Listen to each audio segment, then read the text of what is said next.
Hello and welcome to the Beach House 34 True Crime Podcast. I'm your host, Christine Worth. First off, I just want to say that as of today, you can now listen to all the podcasts on YouTube. So just go to YouTube and search for Beach House 34 and it should come up. Please subscribe. You can click the little bell so that you're notified every single time a new episode becomes available. I do want to make it clear, though, that this does not mean that the episodes are not going to be available on all of the podcast platforms. They are. This is just an additional way to be able to listen and to make it a little bit easier on a few people. Second, since Thanksgiving is this week, happy Thanksgiving. I thought that I'd give you a little Thanksgiving true crime story. So with that said, let's get on with it. Linda and Steve Privacky were at a loss. They had been having problems with one of their sons, and they were deeply concerned about his behavior. Their son, Seth, was found to have been stoning cars, so throwing stones at cars, at a local elementary school. He also frequently caused issues at an amusement park that was just behind the Privacky's home. He had been caught shoplifting, and his high school grades were failing. Both Seth and his brother Jed also worked together at a local grocery store, but the owner of the store said that they were quite different. Seth didn't work as hard as Jed, and Seth was often found in the back of the store reading comic books. Seth's dad also had a habit of showing up at the store and reprimanding Seth for his shortcomings. And that's just crazy to me. You're 15 years old, you have a job, here's your dad showing up yelling at you while you're at work. Now, I'm not excusing his behavior, but I mean Seth's behavior as to how he's acting. But that's just crazy. Why would you do that? Why would you do that to a 15-year-old? Nonetheless, I digress. The owner of the grocery store had said, I didn't think that Seth lived up to what his parents wanted him to be. The Privackys were a nice family, but you always knew that there was trouble underlying. I think the older brother was the good one, meaning Jed, and Seth was the bad one in the family. Now, Seth was fired from this grocery store in November of 1995, and again, he was around 15 years old. He had been caught stealing beer and then selling it to minors. He was actually still on juvenile probation when he was charged with yet another misdemeanor theft and was awaiting trial for this charge.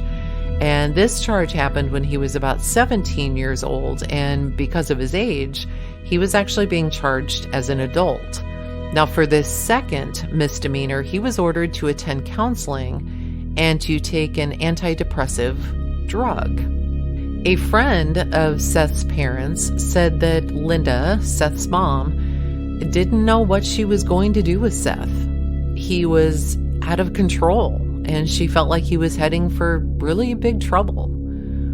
Steve Privacky, Seth's dad, had told a friend that he was concerned that Seth had no conscience, that he only thinks of himself and he doesn't care about others.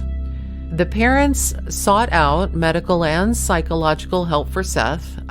He was obviously now taking antidepressants, and Steve believed that it was helping. But both Linda and Steve, however, were still concerned, and they were fearful of their own son. The Privackys had actually just sold their current house, and they were in the process of building a new one. Now, because of the problems that Seth had caused them in the past, together with the fact that he was 18 and now legally an adult, they decided that when they moved into this new house, Seth would not be coming with them. Their plan was to tell Seth this information on Thanksgiving. Why they chose to do it on a holiday and with potentially the entire family present, seemed to me like it would just create more drama where drama wasn't really needed. But nonetheless, when the day came around noon that day, and while the Thanksgiving meal is still cooking, Seth's mom and dad tell Seth that he cannot move with them to the new house and that he needs to move out. We don't know exactly how the conversation went because Seth never talked about it. But what we do know is that after Seth was told he had to move out, he walked upstairs to his dad's closet. He grabbed his dad's .22 caliber pistol. He put in a clip, and then he headed back downstairs, hiding the gun behind his back. Shortly after this, Seth's mom decides she's going to go jump in the shower, and his dad had left to go pick up Seth's grandfather, John. Seth's older brother, Jed, who was 19, was the only one home. He was sitting on the couch in the living room, watching television.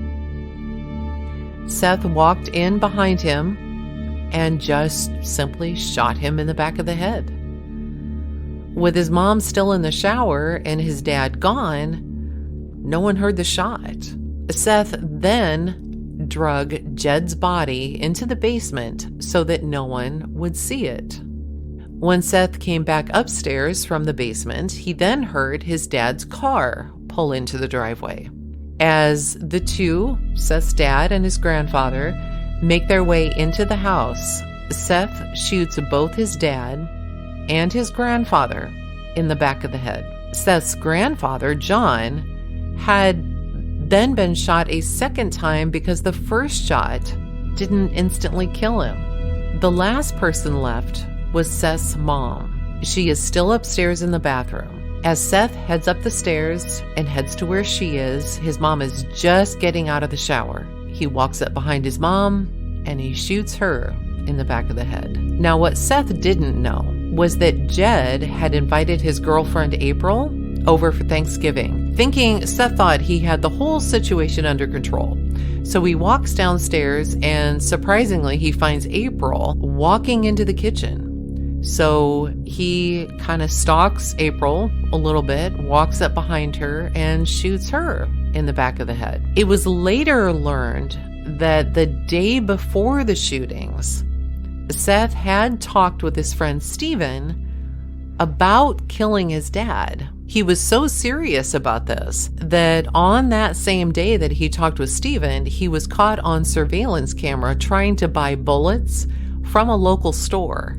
He got as far as checkout when the clerk refused to sell him the bullets because he wasn't old enough. He had to be 21 and he, of course, was 18. But not to be dissuaded by any stretch of the imagination, he again tried to go back a few hours later to the same place, and again was told, hey, you cannot buy these, you are not old enough.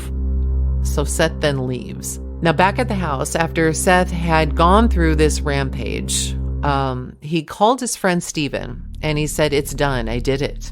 And he wanted Steven to come over to help clean up the house. The plan was to take all of the bodies somewhere and bury them. So what they do is they get together and they decide to wrap up all of the bodies into bed sheets. And after this was done, both of them realized that, hey, these bodies are way too heavy to move. So what they decide to do instead is to make the house look like someone had broken into it and instead just killed everyone. So Steven, now this was early afternoon, so this was about 1:30ish, and Steven was over there, but he had to go. He, early in the evening, had something going on. He actually had a church youth group party, but he promised Seth that he would be back later. Seth then gives Steven the gun to get rid of it, and Steven leaves Seth's house and he drives about 10 miles away, where he then throws the gun and its clip into a pond. Steven then goes to Blockbuster Video and returns a rented movie before heading home and then going to his church youth group event. At no time does he ever say or stop or bother to think to tell anybody what has just happened at Seth's house. Now, while Stephen is gone, Seth goes around the house and he picks up all of these spent shell casings. He then drives to a local gas station and he throws them into a garbage can. After this, he then goes to a local store to grab some duct tape so that he and Stephen could tape up the bodies, making it look like a robbery. So later that night, it's around 11 to midnight, Stephen is back at Seth's house, and they both start to clean up the crime scene. Seth is near the front of the house and near the garage, but kind of in the driveway, and he's hovering over his dad when a car pulls into the driveway, and it happened to be April's parents. April hadn't shown up for work, and they were concerned, and rightly so, so they went to the Privacky home, hoping that they would find her there. When Seth saw the car, he took off running, and he ran into the house and then out the back door into the woods behind his house. Now, April's parents, in the meantime, they see this guy looking over another guy, and somebody just takes off. They're like, oh my gosh, something is wrong. They call the police, say, hey, you need to get over here. So when the police arrive, they actually find Stephen right away. They discover then that the man that was in the driveway that Seth was hovering over was Steve Privacky, Seth's dad, who was 50. The police then go into the house and they find all of the rest of the victims. Seth's mom, Linda, 49. Of course, his brother, Jed, who is 19. Jed's girlfriend, April, who was also 19. And his grandfather, John, who was 78. According to police, there was blood everywhere inside the home, and it was apparent that the victims were killed, quote, execution style, and they seem to have been done in a quick spree. Police also found bloody clothing and a television that the police believed Seth and Stephen were going to take with them to make it appear as though it were a robbery. Now, no weapon was found at the scene, but police said that they had some information as to where it might be. Now, this information most likely came from Stephen, who had already been apprehended. And of course, he's the one who had driven the gun and tossed it into the pond. Police begin the search for Seth in the woods behind his house. Even dogs were brought in to help locate Seth. But after looking for some time, the dogs lost his scent. Now, the next day, a classmate of Seth's, Jana, she had pulled over to pick up Seth as he was hitchhiking in the rain. Now, Jana had been a classmate of Seth's since she was 5. Now, at the time, Jana had pulled over not knowing it was Seth who was hitchhiking.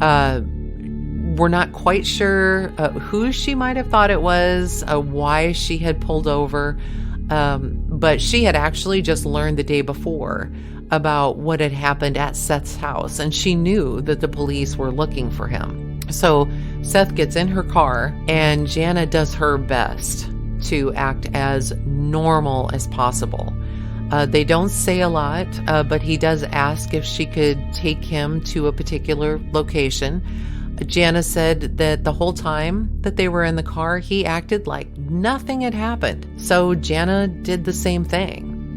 After she dropped him off where he wanted to go, she then drove to a nearby house and asked to use their phone, where she then called 911. The police found Seth at the same location where Jana had dropped him off, which happened to be inside a barn where he and some friends of his had practiced as a rock band. Seth was arrested. He was still soaking wet, still shaking. He did not resist arrest. And at this point in time, no one knows why these killings occurred. A neighbor of the Privackys said that, quote, both Seth and Jed were nice and quiet, not bold in any way. They'd never been in trouble as far as they knew. They weren't aware of any trouble until sheriff's deputies came to their door and told them to keep their lights off. Now, at this point, we obviously know that Seth has been a problem child for some time. So it just leads you to think that, all the problems that they were having, they really just kind of kept within the family. They didn't discuss it a whole lot except for maybe the close friends that we had talked about before. A day after Seth was arrested, both he and Stephen confessed to all of the killings. But the reason that Seth gave for killing his family was that he was mad because his father had threatened to kick him out of the house. Seth said that he shot all 5 people point blank in the head, and then he moved the bodies around with Stephen's help so that it looked like a robbery. Now, Seth was interviewed by Sergeant Dennis Edwards of the Muskegon County Sheriff's Department. The Muskegon Chronicle published a portion of this interview, and it was a transcript that they published of Seth's confession. And this is what he said. Okay, if you can start from, just prior to the incident, what led up to the incident? If I have any questions, I'll stop you. Okay, me and my dad never really got along the last 5 or 6 years, and we'd always argue, just stupid stuff. And my mom would take his side no matter what, she'd always take his side. It's just been getting worse the past 6 months. When he talked to me, he just yelled at me. Never had anything positive to say to me. I used to be real close to my brother, we used to get along so well. In the past 6 months to a year, he was beginning to take sides with my parents more. He used to tell me how bad I was doing in school, that I wasn't going to go anywhere in life. And then on Sunday, my parents told me that they didn't love me anymore. Which one told you that they didn't love you anymore? My father told me that he didn't love me anymore. Okay. And that he wanted me to move out. He didn't want me to live there anymore. My mom and brother didn't say anything. What happened then? Out of anger and rage, I went upstairs in my dad's closet and got his .22 caliber pistol and loaded the clip and went downstairs. And my dad had left. We was supposed to eat dinner at 1:30. This was about 1:15. I came up behind my brother, he was sitting in the living room, and I shot him once in the back of the head, and I dragged his body downstairs so no one would see it. And then my dad got home with my grandpa. I didn't know my grandpa was supposed to be here. But when they got in the door, I shot them both in the back of the head. Where were you at the time when they came in the door? I was in the living room and I heard the car pull up, so I knew they were coming in. And okay, did you hide somewhere when they came in the door? No, I acted like I was just walking out the door, and I had the gun behind my back and they were facing the opposite direction, and I shot him in the back of the head. And then I shot my grandpa again because he wasn't dead yet. What happened after that? My mom was in the shower while this was taking place, and then she had just gotten out of the shower, and I went upstairs and I went in the bathroom and shot her in the back of the head. And then when I was coming back downstairs, April came through the front door before I could stop her. And she saw my grandpa and dad, and she thought it was just a joke. She walked into the kitchen and I shot her in the back of the head. I didn't know she was going to come to dinner. What happened after that? Then I called Steve because I didn't know what to do. What did you tell Steve? I told him I killed my family, and he was just in shock, and I asked him to come over. I asked him to come over and he did. He came over like a half an hour later. I begged him to help me clean up. Did he help you clean up? At first he didn't want to, but I begged him and used our friendship against him. Okay, and what did you do at the time? I asked him to get rid of it because he was leaving. After we cleaned up the bodies downstairs, we wrapped them up in sheets. He took as little involvement as he could. I can't understand you. He took as little involvement. As he could. He did. I did most of the work. He just... Why did you wrap the bodies in sheets? Because I was gonna bury them. Where were you going to bury them at? I hadn't decided. What happened after that? We wrapped the bodies up. We wrapped my grandpa, my dad, April in sheets, and we dragged them outside in the workshop off the garage and left them there. Steve had to go get back. He didn't tell his parents where he was going. He took the gun with him and I don't know where he threw it. He didn't tell me, I didn't want to know. And then? And then I cleaned up all the blood downstairs. How do you clean up the blood downstairs? With towels and rags. What did you do with the rags and stuff? Threw them in garbage bags and put them all in the workshop. Okay, and then what happened? And then I cleaned up the downstairs to make it look like nothing happened, at first glance.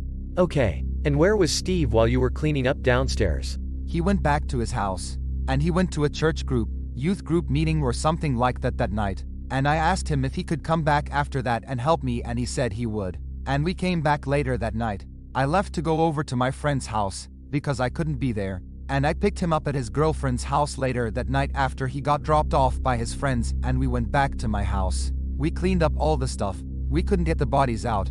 Why not? Too heavy. We couldn't lift them. Okay. So we just decided to leave them where they lay and make it look like a robbery.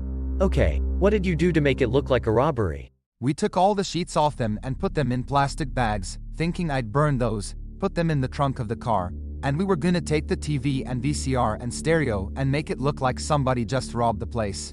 What happened then? Then we bagged it up in the trunk. We noticed a car pull up, so I quick ran out and shut the trunk and ran back inside, and we went out the slider door. And we were looking out through the back garage door just to see who it was. And I thought it was a cop, so we both ran. We ran across to the empty lot next door and we waited for a couple of minutes, and then I decided to go back and check to make sure it was a cop. And then I went back and it was. And I was making my way back. I was walking down the road to where Steve was at, and there was a car coming down the road, so I jumped in a ditch just to make sure it wasn't another cop, and it was, and I saw his sirens go off about 15-20 yards before the spot where Steve was hiding. So I thought they saw him, and I just ran back in the woods. I didn't know what to do. I ran back to the spot to where he was, and I didn't see him anywhere, so I went a little further ways back in the woods and I was looking for him and I couldn't find him. And then I just went back a little further and waited to see what was going to happen. I could see cop cars going up and down the road. And then I made my way across the creek. I was gonna circle around the house to see what was going on from the other neighbor's yard. And then I heard dogs, and I knew they were search dogs and they were gonna start searching for us, so I ran. I ran straight to Whitehall Road and across Duck Lake Road and down Duck Lake, and then I turned on Gibson, and then I could hear dogs following, so I kept running and ran across the golf course, and I circled back around and came back up on Duck Lake again. And then from there, I just made my way west, crossing over roads, crisscrossing my direction. I could always hear dogs and see lights, and I would always avoid them and keep making my way west. And then I got to Weber Road and I couldn't hear any more dogs and I couldn't see any police cars, so I thought I lost them. So I kept going north a couple of blocks, and around where Weber meets Riley Thompson again, I just laid down and tried to sleep under a pine tree. And then I woke up the next morning and I stayed there for a few hours, and I thought that they weren't pursuing me anymore. So I was going to make my way back to Jason Fitz's house where I planned to commit suicide. But no one was home, so I went in the back pole barn and waited for them to come home, and the police found me and arrested me. So, is there anything further that you would like to say? How do you feel about what you did? I feel awful. I wished I'd never done it. It was all a mistake. I'd take it back 1,000 times. When I ran, it wasn't to get away. In a way it was to get away so I could kill myself, cause I couldn't live with myself for doing this to my family. Did you buy any ammunition? No. Did you steal some ammunition? No. Why did you go to the store to get ammunition? Cause I planned on going small game hunting on Sunday. I never thought about killing my parents until that morning. Okay, this statement is concluded at approximately 1:51 p.m. Police also said that his confession was flat, and it was like no one was home. Seth told police that his father, Steve, had never had anything positive to say to him, and it was as if his brother and his mom had turned on him too. Evidently, when Seth was done making this statement, he did cry, but I guess during more of this statement that was not published, he tried to blame his brother and his brother Jed, and he said that it was a murder-suicide pact gone wrong. Now, Seth faces 5 counts of murder.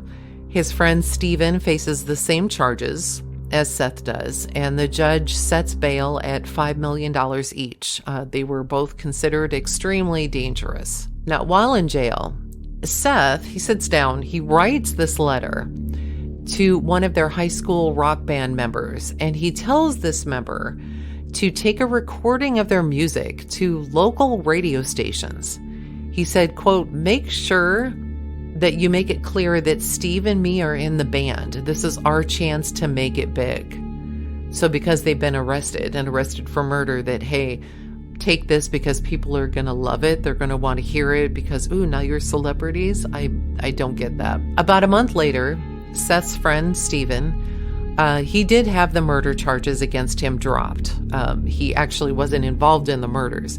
Instead, he was charged with being an accessory after the fact and charged with using a firearm in a felony. He will receive a sentence of up to 5 years for the accessory charge and an additional 2 years for the firearms charge. This is what he's being charged with. Now, Seth, on the other hand, in May of 1999, he headed to court and he pled no contest to 5 counts of first-degree murder. Of course, the families were happy about this because this meant no trial, means they didn't have to sit through all the proceedings and listen to all of the gory details about what happened to their loved ones. When it came time for sentencing, Seth got life in prison without the possibility of parole. Now, Stephen, however, he did have a trial. And after 4.5 hours of deliberation, the jury found Stephen innocent on 5 counts of being an accessory to murder and of using a firearm. So Seth is in jail for life. Stephen is free to go. While incarcerated, Seth makes this statement that he had become a Christian and he confessed, and he said he had started to experiment with alcohol and marijuana when he was 14, and then LSD and speed by the time he was 16. Starts talking about how he started selling drugs to support himself and his habit, and so forth. Now, at this point, he's just in jail. He was actually transferred to the state prison system, which is quite different. There were different rules and a different way of life. According to a quote by Seth, quote, "Prison is viewed by the convicts as a predator-prey environment where the strong take advantage of the weak. I've been involved in fights and assaults. I have extorted other convicts for money, and I was involved in the drug trade." Now, Seth at one time was caught using a tattoo gun, and so they moved him into segregation for a week. A week later, he was returned to a 2-man cell, but less than 48 hours later, an officer found a razor blade among his belongings. So Seth ended up spending 4 months in segregation this time. While Seth had been in prison, he had 29 misconducts for theft, fighting, assaulting another prisoner, possession of a weapon, substance abuse, and gambling. He then says that he's come to terms with the fact that he was going to die in prison, and it was a struggle for him, but through reading God's word, I found a glimmer of peace and comfort. Now, in 2010, Seth has been in prison now at Kinross Correctional Facility in Michigan for just over 10 years. This same year, 3 men from the prison overpowered a man who was driving a tractor trailer just after 9 o'clock in the morning. They then took the truck and crashed it through a double chain link fence that was topped with razor wire. I mean, I'm sure you can picture what the outside of a jail or a prison would look like. They take this truck, they drive it through.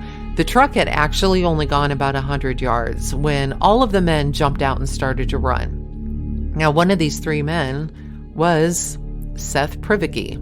Now, of course, the place is going crazy. The guards are shouting. The sirens are going off. The guards are, hollering at them, "Stop, stop, stop." After doing all of this, Seth did not stop and ended up being shot to death.